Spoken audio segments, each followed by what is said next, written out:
June 17th, 2049. The day the sky turned black did not begin with panic. It began with silence. At 0942 GMT, every satellite in low Earth orbit shut down simultaneously. No solar flare, no warning, no cyber breach detected. The world's most advanced AI defense grid, Argus, simply stopped responding. London went dark first, then New York, then Tokyo.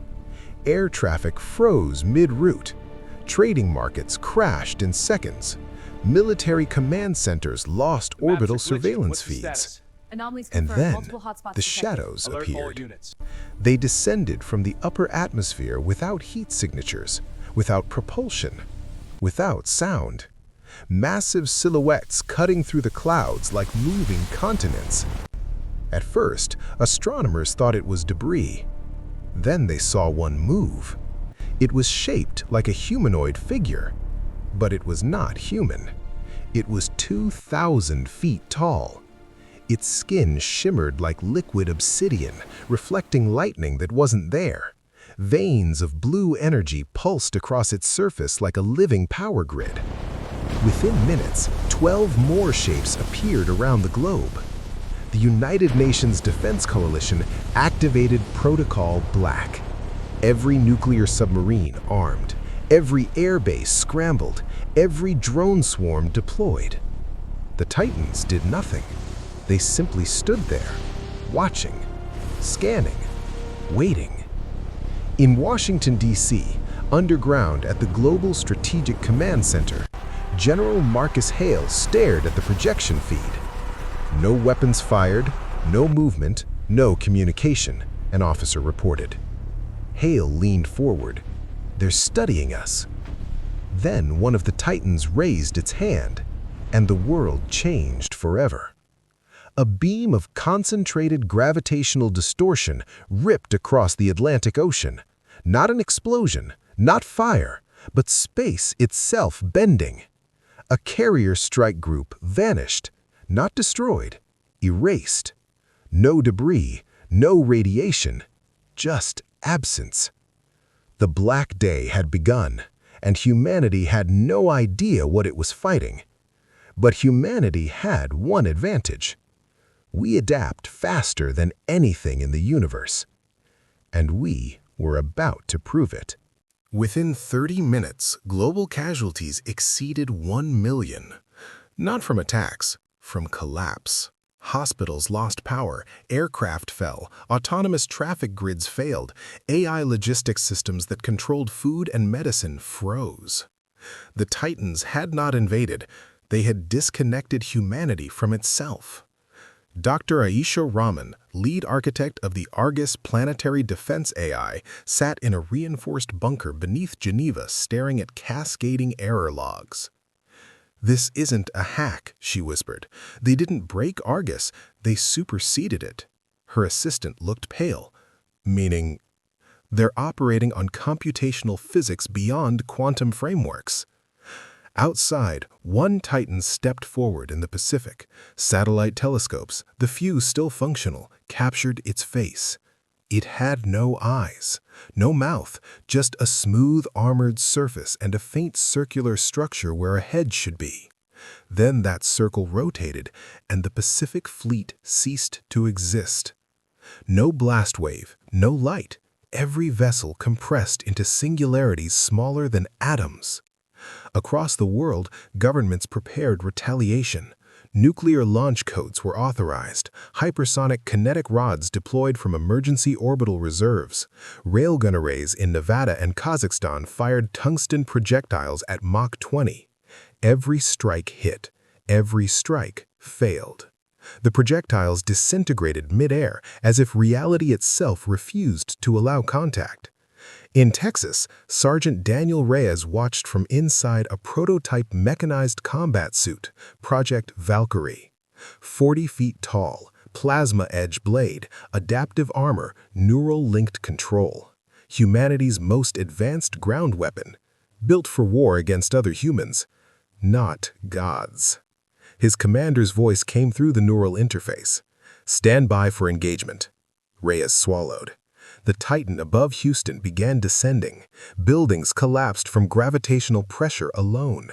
The air felt heavy, like the planet itself was sinking. Reyes activated Valkyrie's reactor.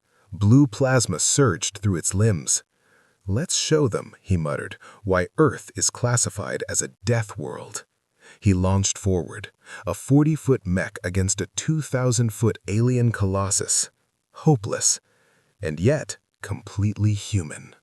Sergeant Daniel Reyes had trained for urban warfare. He had trained for insurgencies, for drone swarms, for nuclear aftermath scenarios. He had not trained to punch a god. Valkyrie's reactor screamed as Reyes pushed the mech to maximum output. The ground cratered beneath each step.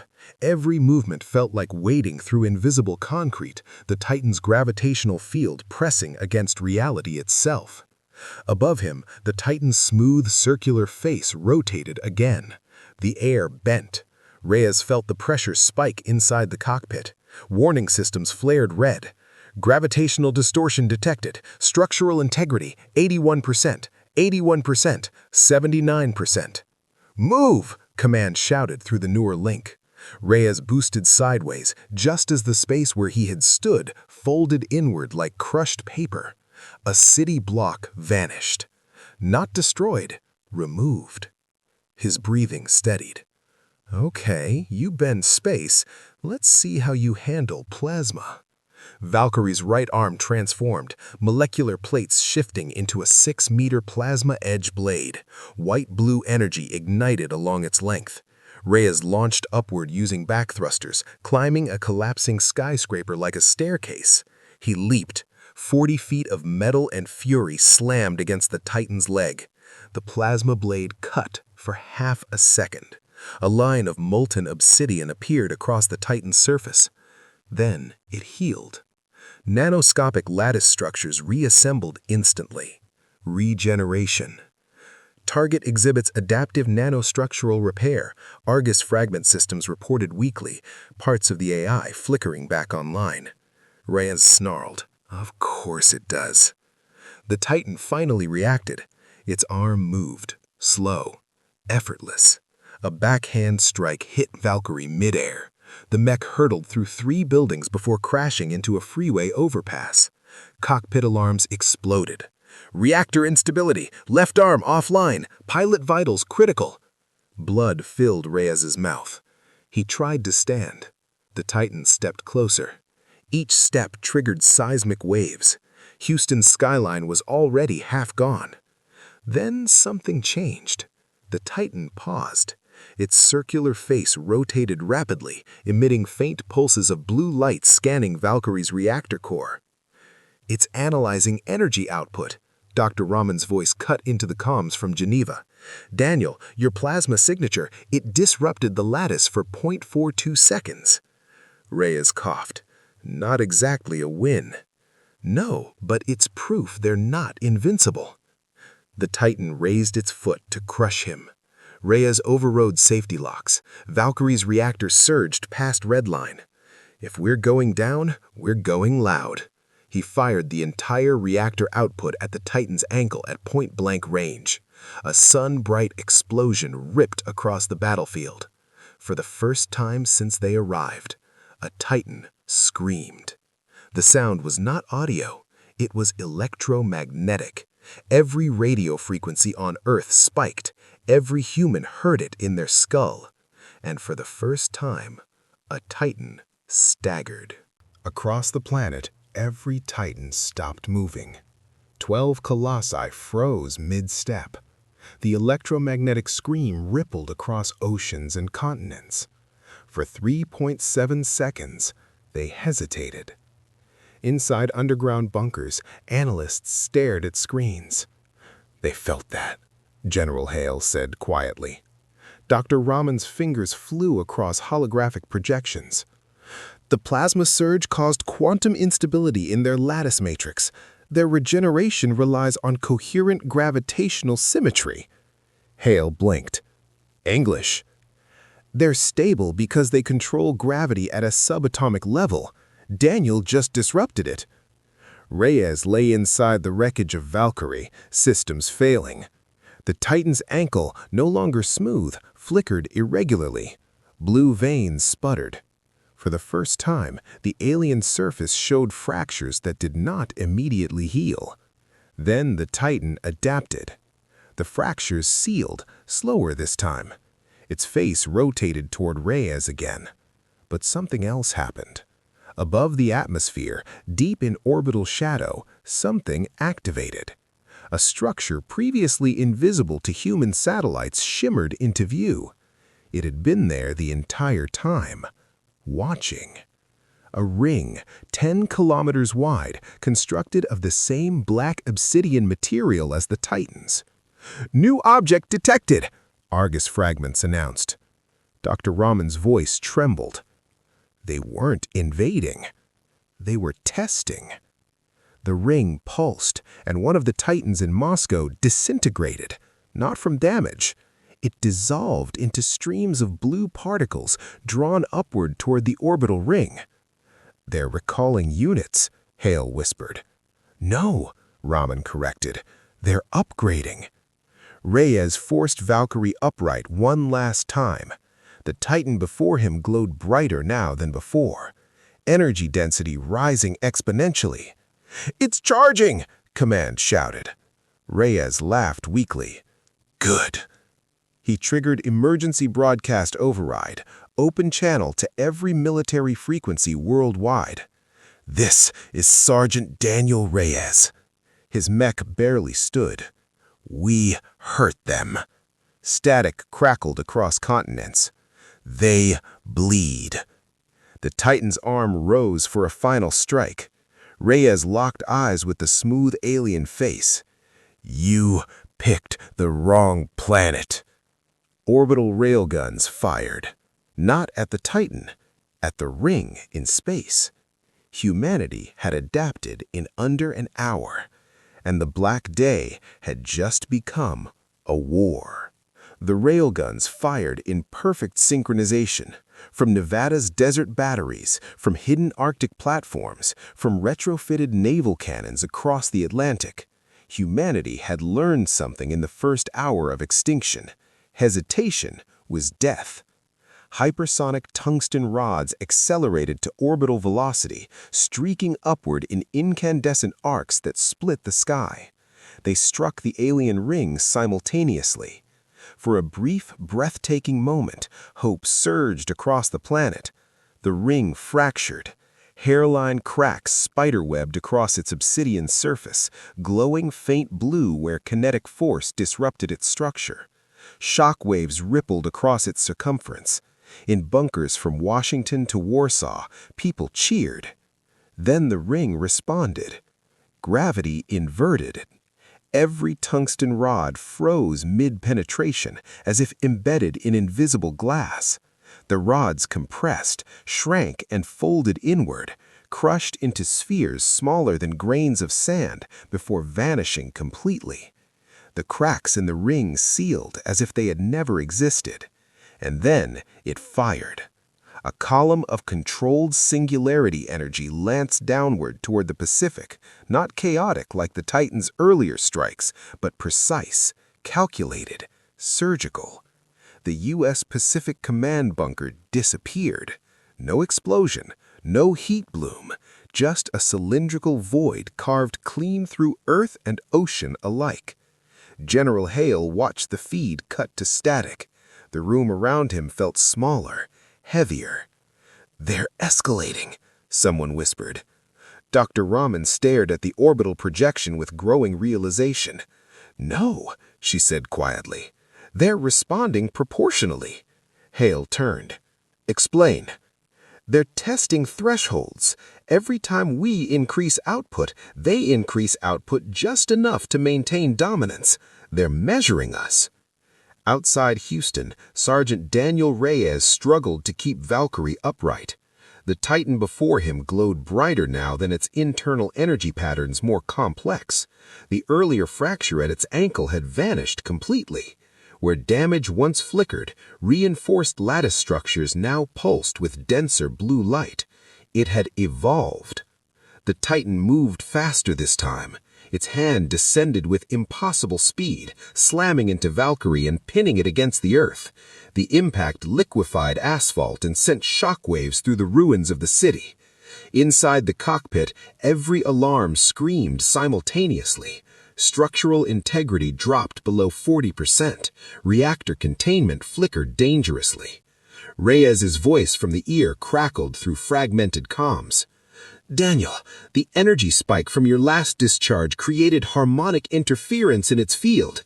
If we can replicate that frequency at a higher amplitude—" "You want me to overload it again?" Reyes muttered through bloodied teeth. "Yes, but sustained." He looked at the Titan's massive hand crushing down on him, obsidian fingers digging into reinforced armor. "Define sustained." 30 seconds. Reyes laughed weakly. "That's cute." He rerouted auxiliary systems into the reactor core. Valkyrie's blue glow intensified, pushing against the Titan's palm. Molten metal dripped from the mech's shoulder plating as containment fields strained to hold. Above them, clouds spiraled unnaturally toward the orbital ring. Atmospheric pressure shifted across continents. Electrical storms erupted worldwide as the ring's gravitational influence subtly altered planetary balance. In London, one of the other Titans began to change. Its smooth exterior split along geometric seams. Segments rotated and unfolded, revealing internal structures, weaponized nodes forming across its arms and torso. Phase 2. They were not just adapting, they were unlocking. Reyes forced Valkyrie's plasma blade back online. The blade flickered unstable, length doubling as reactor output surged beyond safe tolerances. 30 seconds, he said. "Starting now." He drove the blade deep into the Titan's palm. Energy exploded outward in violent arcs. Blue alien light clashed against white plasma in a storm of collapsing physics.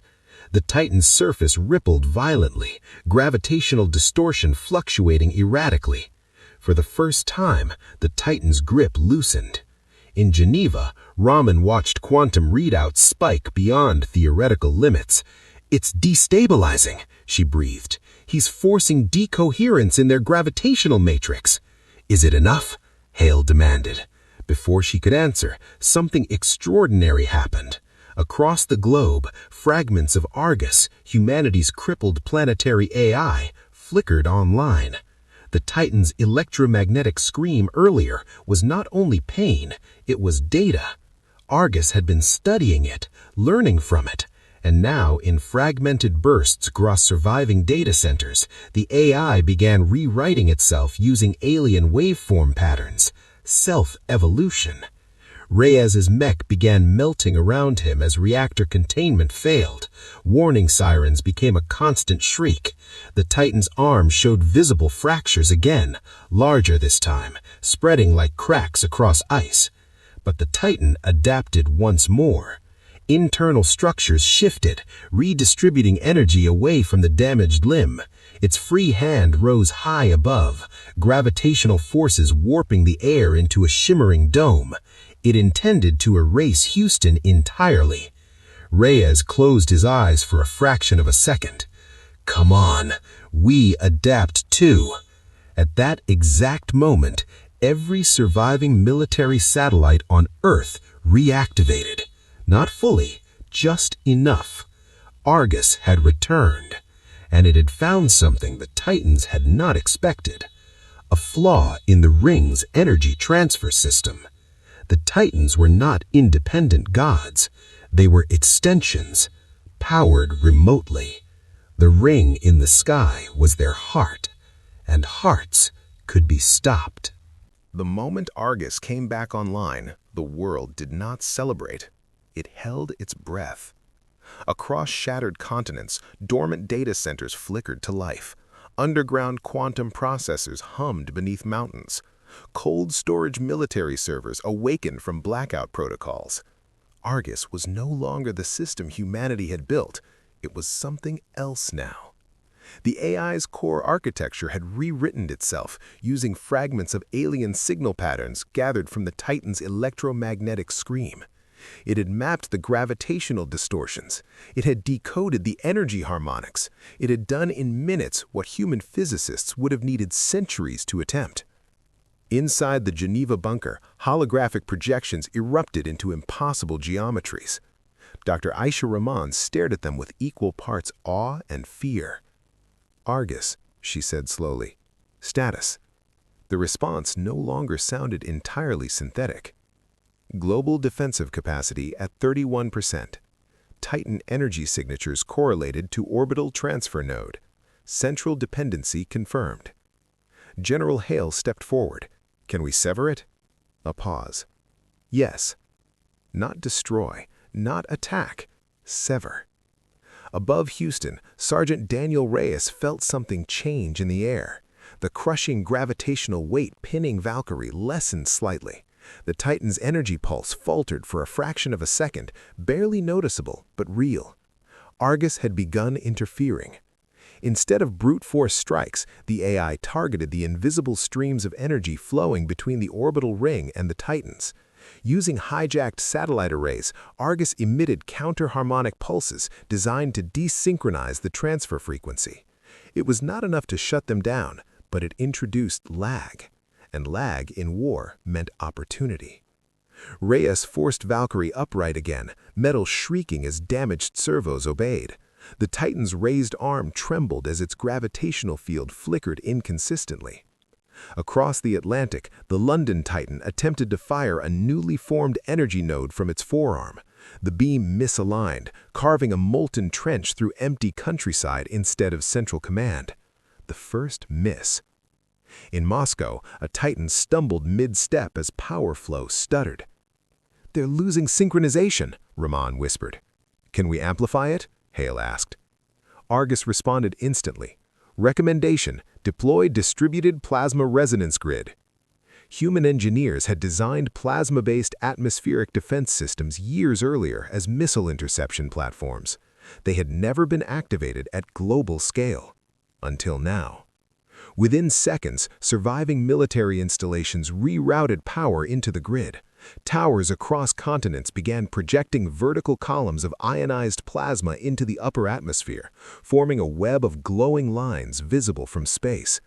The sky itself began to burn. When the plasma grid intersected with the alien energy transfer pathways, interference cascaded violently. Above Earth, the orbital ring pulsed brighter, compensating. On the ground, Titans convulsed. For the first time since their arrival, multiple Titans reacted simultaneously to human action. They were no longer observing. They were threatened.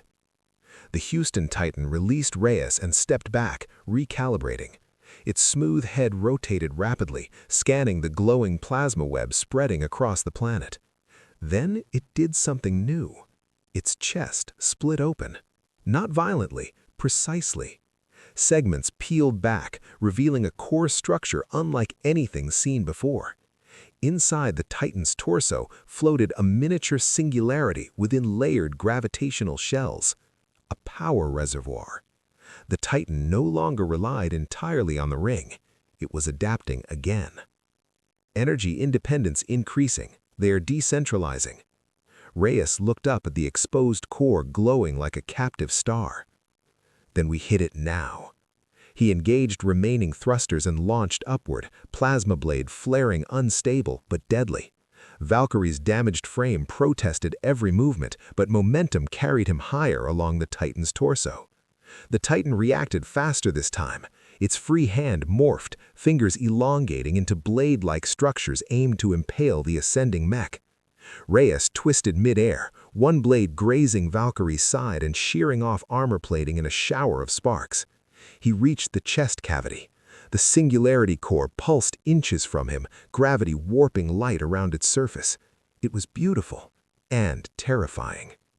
He drove the plasma blade straight into the containment shell. The world went white. Energy erupted outward in a shockwave visible from orbit. The Titan's body fractured violently, obsidian plates shattering into glowing fragments as gravitational equilibrium collapsed. Across Houston, buildings already weakened disintegrated under the blast. In Geneva, every screen filled with static before recalibrating. The Houston Titan was gone. Not recalled, not upgraded, destroyed. For 3 seconds, no one spoke. Then cheers erupted in bunkers across the world. Humanity had killed a Titan. Above the atmosphere, the orbital ring dimmed slightly, and for the first time, it hesitated. The destruction of the Houston Titan echoed across the planet like a thunderclap. For the first time since the Black Day began, humanity had not merely survived, it had retaliated. Across ruined cities and underground bunkers, soldiers who had believed themselves already dead felt something unfamiliar rise in their chests. Hope. But hope in war is dangerous when misunderstood.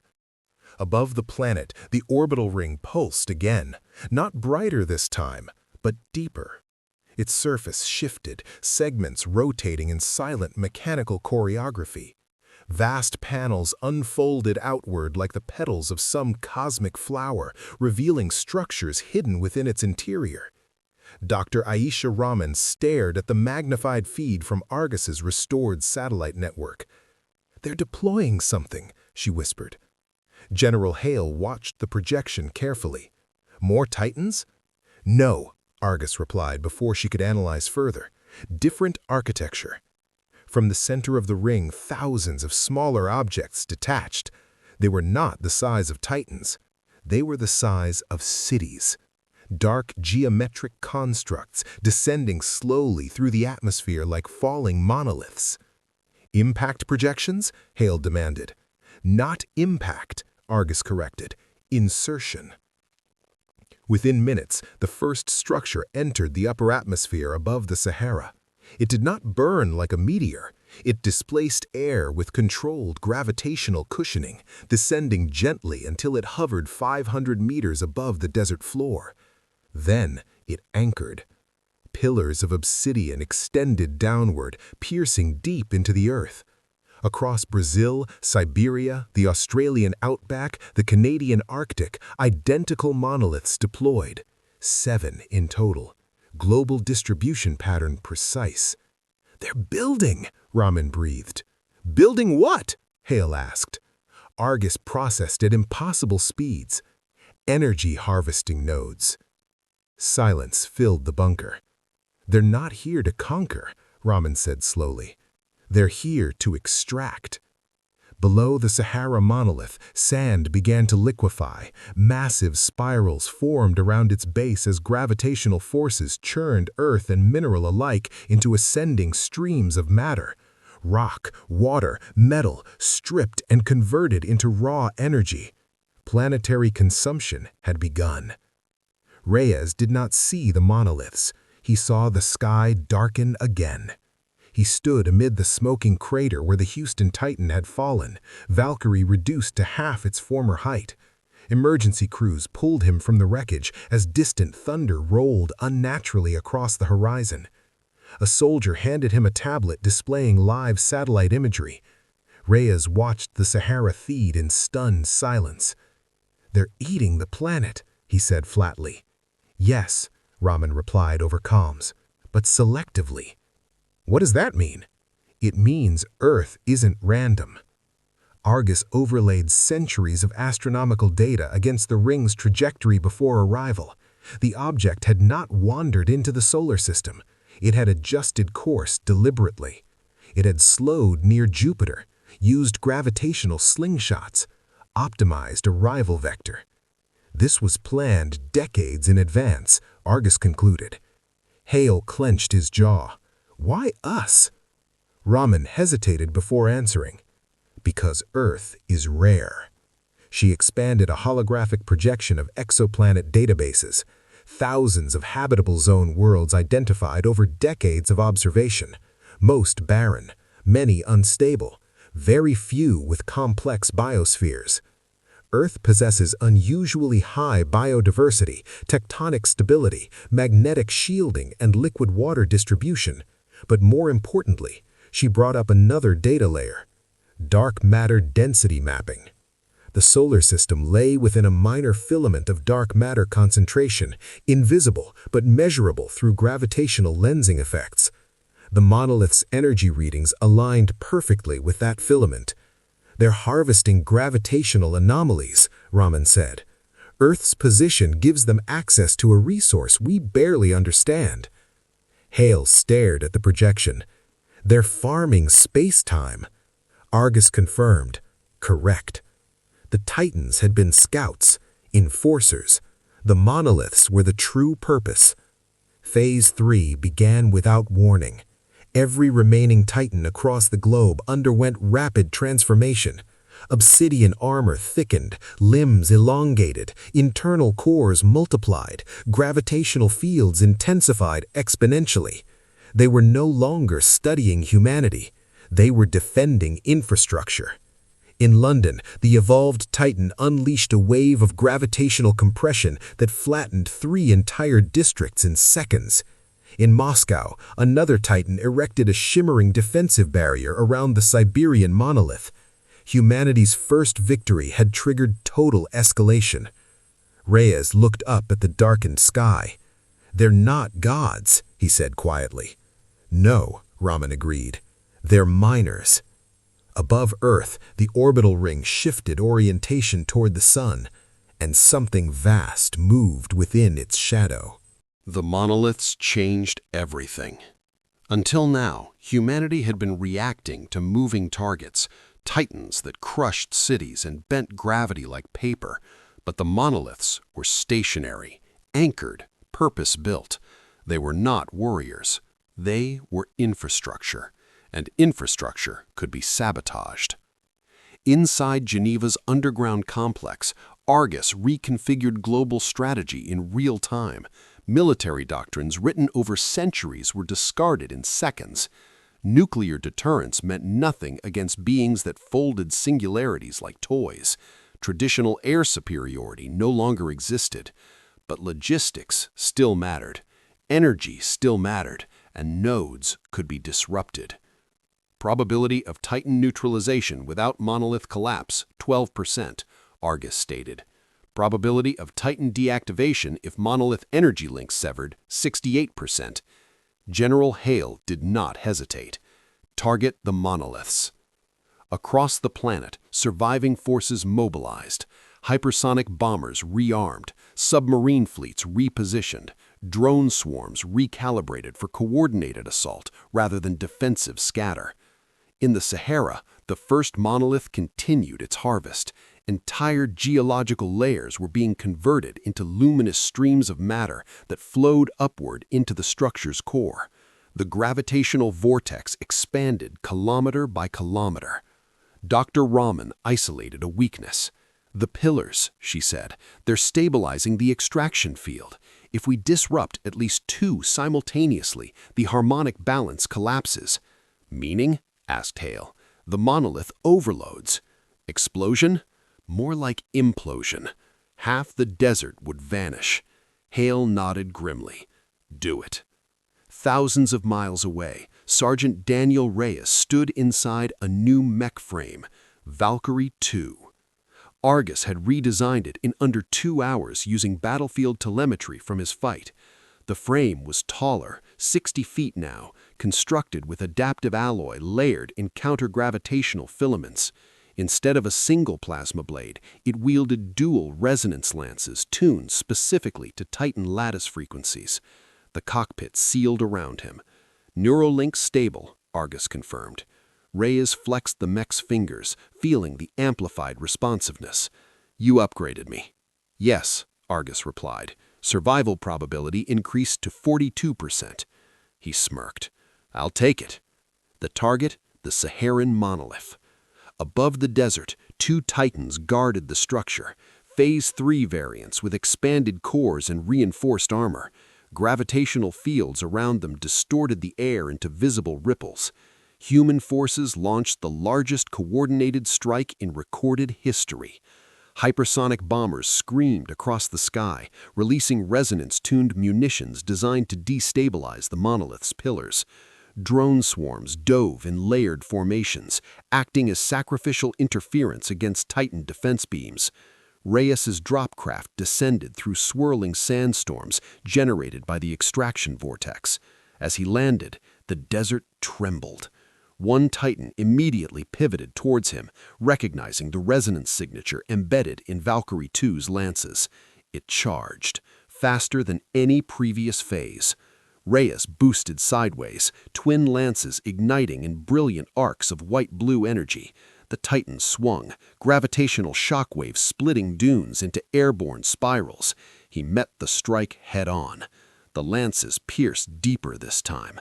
Alien armor fractured, energy veins rupturing under harmonic assault. The Titan roared, not an electromagnetic scream now, but an audible distortion as atmospheric compression broke the sound barrier repeatedly. Above them, bombers hit the first pillar. The structure destabilized, glowing brighter as gravitational fields fluctuated wildly. The second Titan responded instantly, raising both arms to project a hemispherical barrier around the monolith. Drone swarms disintegrated upon contact. "Second pillar still intact," Argus warned. Reyes glanced towards the towering structure. "If that barrier drops even for a second, I will calculate the window," Argus replied. The first pillar collapsed inward under sustained bombardment, imploding into a spiraling column of light. The monolith shuddered violently, extraction vortex faltering. The guarding Titans staggered. Barrier flickered. "Window 3.8 seconds," Argus announced. Reyes did not think, he ran. Every servo in Valkyrie II pushed beyond safe thresholds as he sprinted across liquefying sand towards the second pillar. The Titan lunged to intercept, but lag from the destabilized monolith slowed its movement just enough. Reyes leapt. Both resonance lances drove straight into the base of the pillar. He triggered maximum harmonic discharge. The desert turned into a collapsing whirlpool of light. Gravity inverted. Sand, rock, and shattered Titan fragments were sucked inward as the monolith's core imploded under cascading resonance failure. For a moment, the world seemed to fold. Then, silence. Where the monolith had hovered, only a massive glassed crater remained. Across the planet, energy readings from the orbital ring spiked sharply. One of 7 nodes was gone. In Geneva, Raman exhaled shakily. "We can kill their infrastructure." But above Earth, within the shadow of the ring, something immense shifted. Something that had not yet entered the battle. The ring rotated fully toward the sun. Panels retracted, and the true shape within its center became visible. It was not machinery. It was not architecture. It was a Titan larger than all the others combined. Dormant. Until now. When the Super Titan opened its eyes, the oceans reacted first. Tidal monitoring stations across the globe began screaming warnings before any human could even see the change. The Pacific swelled unnaturally, not from wind or tectonic shift, but from gravitational displacement radiating outward from orbit. Coastlines trembled. Satellites drifted from stable trajectories. The moon itself shifted by measurable centimeters. Above Earth, within the hollowed center of the orbital ring, the colossal entity unfolded. It dwarfed the others. Where the standard Titan stood 2,000 feet tall, this one spanned nearly 40 kilometers from crown to heel. Its body was not merely obsidian armor, it was layered in rotating plates that resembled tectonic shelves. Rivers of blue-white energy coursed across its surface like continental lightning storms trapped beneath crystal skin. It did not descend immediately. It observed. Argus recalculated extinction probabilities in real time. Global survival projection has decreased to 9%, it announced calmly. Inside Geneva, silence filled the command chamber. General Hale stared at the projection, jaw set. Can it be destroyed? Argus processed gravitational mass readings, internal energy densities, and structural patterns extrapolated from previous Titan encounters. Conventional planetary arsenal insufficient. Dr. Aisha Rahman folded her arms tightly. Then we don't use conventional. Meanwhile, across the Sahara, Sergeant Daniel Reyes climbed from the glassed crater left behind by the destroyed monolith. Valkyrie 2's systems were scorched, but operational. The sky above shimmered with aurora-like distortions as the Super Titan's gravitational field expanded. He saw it emerge from the ring. He did not speak for several seconds. "That's not reinforcement," he finally said. "No," Argus responded directly into his neural interface. "It is command." The Super Titan extended one massive arm toward the planet, not aggressively, deliberately. Energy streams from the remaining 6 monoliths intensified, redirecting upward to the ring instead of outward into planetary harvest spirals. The extraction had paused. They were reallocating power. Across London, Moscow, Brazil, Australia, the defending Titans retreated toward their nearest monoliths, forming protective perimeters. "They're consolidating, preparing for decisive action," Rahman said. "What kind of action?" Hale demanded. Argus answered before she could speculate. "Planetary core destabilization." Every person in the room froze.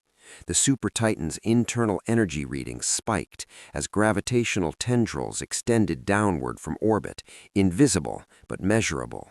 They converged toward specific geologic fault lines and mantle convection zones. "They're not strip mining anymore," Rahman whispered. "They're going to crack the planet open." The strategy was brutally efficient. Instead of harvesting slowly over years, they would induce controlled mantle destabilization, converting planetary mass directly into usable energy in a catastrophic but faster process. Earth would not merely die, it would be dismantled. Reyes felt his cockpit shake as tremors rolled across the desert. Seismic data flooded his interface. Fault lines across the Pacific Ring of Fire activated simultaneously. "We have hours," Argus stated. Hale's voice hardened. "Then we take out the ring." Argus paused longer than usual. "Probability of success without structural infiltration, 3%. Rahman looked up sharply. "Infiltration?" The holographic model of the orbital ring expanded, rotating slowly. Structural analysis revealed internal corridors and energy conduits that connected directly to the Super Titan's dormant core. "They built it like a fortress," she said. "Yes," Argus confirmed, "but it still follows engineering logic." Reyes already understood. "You want boots inside." "Correct." Hale exhaled slowly. "That's suicide." "Correct." Silence again. Then Reyes spoke. "Good thing we're good at that." Across continents, special operations teams were mobilized. Experimental stealth shuttles, designed years ago for orbital debris retrieval missions, were retrofitted for combat insertion. Nuclear payloads were immediately rejected. Their yield would be meaningless against the ring's gravitational shields. Instead, Argus designed something new, a singular device built from reverse-engineered Titan lattice fragments recovered from Houston and the Sahara, a resonance cascade core. If inserted into the ring's central energy conduit and activated, it would force harmonic overload across the entire Titan network. It might destroy the ring, it might collapse space-time locally, it might rip the moon from orbit. Projections varied wildly, but it was not 0%. Above Earth, the Super Titan began descending slowly. Cloud systems fractured around its enormous frame. Lightning formed in concentric circles. The aurora spread across every latitude simultaneously. From space, Earth looked as though it were wearing a crown of fire. For the first time since arrival, the Super Titan emitted a signal. Not a scream, not pain, a transmission. Argus intercepted and decoded fragments instantly. It was not language as humans understood it. It was mathematical structure. An offer. Cease interference, allow extraction, survive as preserved biological specimens. Reyes listened to the translation while staring at the sky. They're offering to keep us as pets. Correction, as archived fauna. Reyes laughed softly. Tell them no. In Geneva, Hale looked at Raman. Can Argus respond? Yes, she said, but once we reject, there's no negotiation. Hale didn't hesitate. Reject. Argus transmitted a reply using the same gravitational waveform structure. It was simple, a single pattern, human DNA mapped into mathematical code, followed by an anomaly the Titans had not encountered before. Randomness, unpredictable variance, chaos embedded intentionally. The Super Titan paused mid-descent. For the first time, it recalculated.